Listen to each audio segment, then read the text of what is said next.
Senhor Marcelo, boa tarde. Boa tarde. Pela defesa do ex-presidente Luiz Inácio Lula da Silva.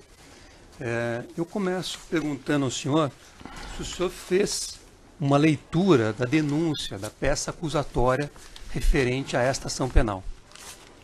Fiz a leitura. Certo. O senhor já antecipou aqui em respostas ao Ministério Público, mas eu vou enfatizar o senhor. O Ministério Público acusa que o senhor cita expressamente o seu nome, de ter feito oferta de vantagem devida ao ex-presidente Lula em relação a 4 contratos da Petrobras. Ao consórcio Reneste-Coneste, ao consórcio Reneste-Coneste-UDA, ao consórcio Pipe-REC e ao consórcio TUC. O senhor tratou desses contratos com o presidente Lula?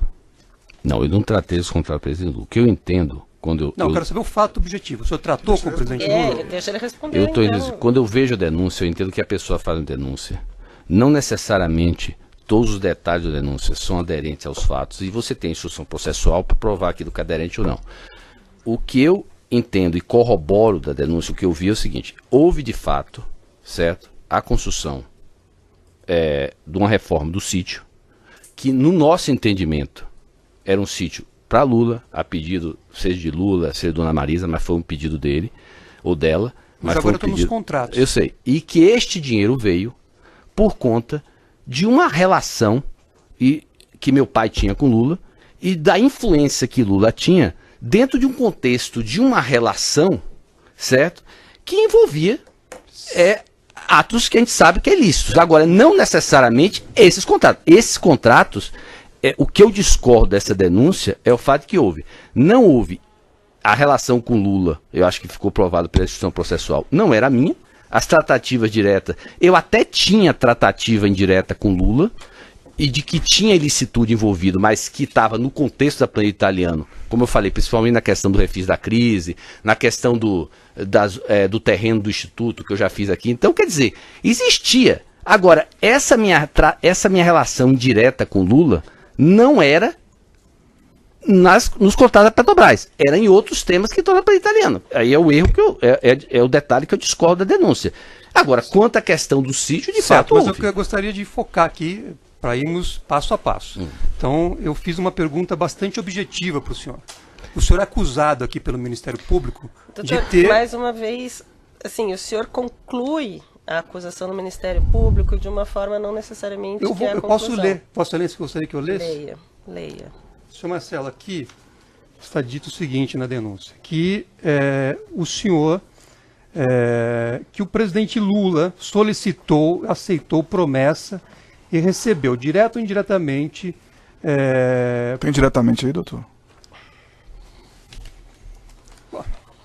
Eu vejo que hoje eu tenho dificuldades de fazer as perguntas aqui, excelência. Então, eu vou tentar ser objetivo, senhor Marcelo. O senhor tratou pessoalmente sobre esses 4 contratos sobre esse ponto da denúncia não houve. Quer dizer, eu não fiz nenhuma tratativa direta e indireta com o presidente Lula envolvendo contratos da Petrobras. Mas tive sim tratativas indiretas com o presidente Lula através de Palocci no contexto da planilha italiana que continham ilicitudes, mas não em relação à Petrobras e não em relação a esses contratos. Pois não. Senhor Marcelo, o senhor, fazendo referências aqui à relação com o senhor Gilberto Silva, o senhor falou de uma suposta alocação gerencial de custo não contabilizado de obras. Não era o Gilberto, era o Biraci. O Biraci. Era. O Bira que fazia. Eu pergunto ao senhor, essa alocação gerencial que era feita por o Biraci ou por qualquer outro colaborador do Odebrecht, ela estava relacionada a obras específicas ou não?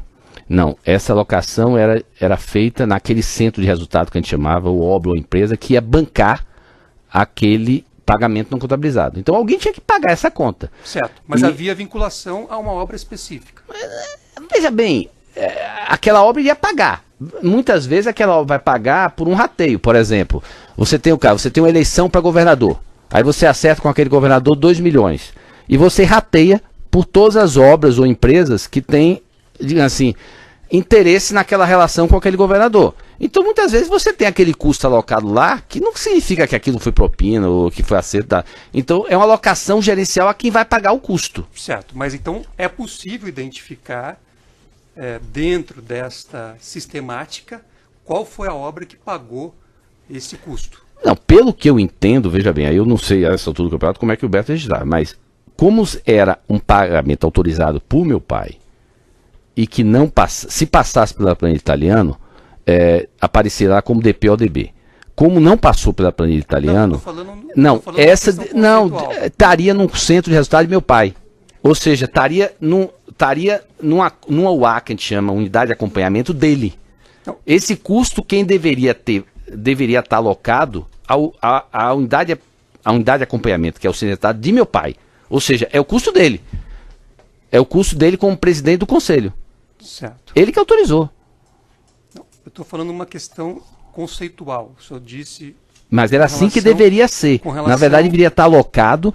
Veja, você tem um custo não contabilizado. Quem vai bancar esse custo? Nenhum empresário vai bancar esse custo, porque não foi ele que autorizou. Quem autorizou foi meu pai. Então, deveria estar no custo dele. Certo. Então, hipoteticamente, se houvesse uma obra relacionada a uma empresa do governo do Estado de São Paulo, essa obra, se ela gerasse algum pagamento indevido, haveria identificação específica desta obra? Não tem nada a ver, porque na verdade é o seguinte, a obra, ela não bancaria. Por que a obra do governo de São Paulo bancaria o custo da reforma de sítio definido por meu pai? Eu não estou tratando da reforma do sítio. Mas o Marcelo está, doutor. Eu acho que não. Eu não estou falando, eu estou falando numa questão... O senhor está forçando a ele a dar a resposta que o senhor quer. E ele está falando que não está vinculado. Eu estou perguntando... Você está induzindo a testemunha, doutor. O senhor está forçando ele a dar a resposta que o senhor quer, doutor. Reformule a pergunta ou faça outra. Senhor Marcelo, o senhor já disse aqui, pelo que eu entendi, que o senhor não conhecia, o senhor não manejava o sistema MyWebDay. Não, é isso? não. E veja bem, eu tenho uma facilidade de confirmar tudo que eu tenho, porque eu talvez seja o único colaborador que o computador está aprendido na Receita, ou está aprendido na Polícia Federal, e tem tudo desde 2002. Então, quando eu digo que eu não conhecia, é porque eu não conhecia. Ninguém vai achar nada lá de Drauzio, MyWebDay, nem menção a isso. Certo. E como todo mundo sabe que eu registrava tudo, quando eu digo que eu não participei, que eu não me envolvi, que eu não autorizei, é porque eu não fiz, porque está lá. Certo. Em que momento o senhor teve conhecimento desse suposto sistema MyWebDay? Não. Eu sabia que MyWebDay, primeiro de conversa, MyWebDay era o sistema da empresa antes da gente implantar o Oracle. É para você esclarecer. Então, MyWebDay era o sistema da empresa. Aí, quando foi instalado o Oracle, por iniciativa de Gilberto, eles fizeram uma adaptação do MyWebDay para começar a controlar esses pagamentos não contabilizados. Mas veja, é bem objetiva a pergunta. Porque eu estou explicando exatamente o que é. Em que data ou em que ano o senhor teve conhecimento desse suposto sistema? É porque é diferente, é o que eu estou dizendo. O sistema MyWebDay B, que é o que chama, né? Porque, na verdade, o MyWebDay é o sistema anterior da Oracle, que era o sistema oficial da empresa. O sistema MyWebDay B, que eles chamam MyWebDay B, eu sabia que o Bira, para fazer esse controle, ele fazia um planilha, alguma coisa. Agora, como que esse sistema era o MyWebDay e da forma que era, eu soube já na colaboração. O senhor foi aqui já letrado no início do depoimento que o senhor estava prestando depoimento na condição de colaborador. Isso significa que o senhor firmou com o Ministério Público um acordo, correto? Foi. Nesse acordo, o senhor sabe dizer, ainda que por estimativa, o número de crimes que o senhor indica ter praticado? Veja bem, eu não indico nenhum crime, eu indico os fatos. Então, o que eu entendo com o acordo de colaboração é o seguinte: você diz os fatos que você participou, quem cabe tipificar se havia ou não crime é o Ministério Público. Então, ele avalia os relatos, faz as investigações e faz a denúncia. Então, na verdade, o que eu relato foram os fatos em que eu me envolvi. E que numa avaliação, digamos assim, conjunta de advogado, e até em entrevistas prévias com o Ministério Público, uma percepção do Ministério Público, eram fatos que aparentavam que poderia haver ilícitos e, portanto, eu relatei. não necessariamente todos os fatos que eu relatei, verificou-se que tinha ilícitos, entendeu? Mas por uma questão até de conservadorismo, muitas vezes você relata o fato para estar protegido, mas o que eu relatei foram os fatos. Certo. E nesse acordo que o senhor fez com o Ministério Público, o senhor negociou uma limitação de pena, correto? O acordo é a colaboração premiada, né? Você, na verdade, por você colaborar com o Ministério Público nas investigações, você está recebendo uma redução, em tese, da pena que você receberia. Certo. Pelo acordo que eu tenho aqui em mãos, não sei se o senhor se recorda, o senhor teve o benefício de uma limitação de 30 anos de pena e sendo que... De 10 anos 2 anos e 6 meses apenas no regime fechado, prisional. 2 anos e meio prisional e 2 anos e meio em casa, exato. Certo.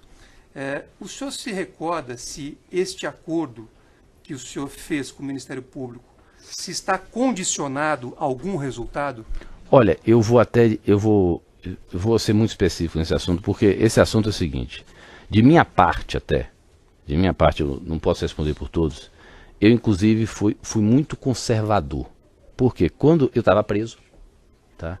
Eu estava sem acesso ao meu computador, sem acesso às informações, então se olhar meus relatos, eu tive que ser fidedigno apenas ao que eu me lembrava naquele momento. E eu, até por meu caráter, eu não quis fantasiar detalhes para melhorar a minha premiação, tá certo? Inclusive agora, de posse dos meus e-mails, certo? Que eu estou conseguindo ver os detalhes, apesar de eu ter relatado os fatos, os detalhes eu não tinha condição de relatar. Agora, se eu tivesse relatado talvez os detalhes que eu estou vendo nos meus e-mails, talvez eu tivesse recebido até uma premiação muito maior. Porque, inclusive, é só o seguinte, o que, por exemplo, complicou muito a vida do seu cliente não foi nem meus relatos, foram os e-mails. Os detalhes, e os e-mails não teve premiação, os e-mails estão lá. Foram feitos antes de qualquer tipo de acordo da época dos fatos. Certo, mas a pergunta... Então, por exemplo, eu, por meu caráter, eu busquei relatar os fatos. Certo, mas o senhor sabe dizer se este acordo que o senhor fez, essa redução de pena que o senhor obteve, o senhor sabe se está condicionada à obtenção de algum resultado? Não, o que existe o acordo a lei de colaboração é pública. Existe uma questão da efetividade. Obviamente que você relatou os fatos, agora a efetividade só se dá quando você traz as provas de corroboração. Então é óbvio que você tem que depois demonstrar. Mas a efetividade não tem a ver com a questão subjetiva. São provas objetivas, provas de corroboração. Então, de fato, quem for até capaz de trazer mais prova de corroboração, até pode ter uma efetividade melhor. Os acordos prevê isso. O senhor não lembra de ter a palavra resultados no seu acordo? Resultado? Não, mas pera bem, o que se chama de resultado? Porque o resultado é verdade. A palavra resultados. Não existe isso. Na verdade, sim, não existe resultado. Eu não me lembro de existir esse negócio de resultado. Resultado? Não. O que existe é efetividade. Eu afirmei já. A efetividade é em você ser efetivo para comprovar aquele fato. Inclusive, até para inocentar. Eu entendo até que quando vem uma denúncia e eu trago prova de corroboração que inocenta um determinado réu, eu estou sendo efetivo. Eu estou sendo tão efetivo quanto eu incrimino. Eu não acho. Eu acho que o que está se buscando é verdade. A minha capacidade de provar a verdade, diferente de relatar. A minha capacidade de provar a verdade é que eu acho que vai definir minha efetividade. Então, o senhor não identificou nenhuma condicionante no seu acordo? Não existe isso. Eu acho que o Ministério Público, você falou, você tem que falar a verdade. Eu acho que você pode olhar meus relatos e eu procuro não incriminar ninguém. Eu simplesmente falo os fatos, como eles ocorreram. Tá bom, sem mais perguntas. Alguma outra defesa?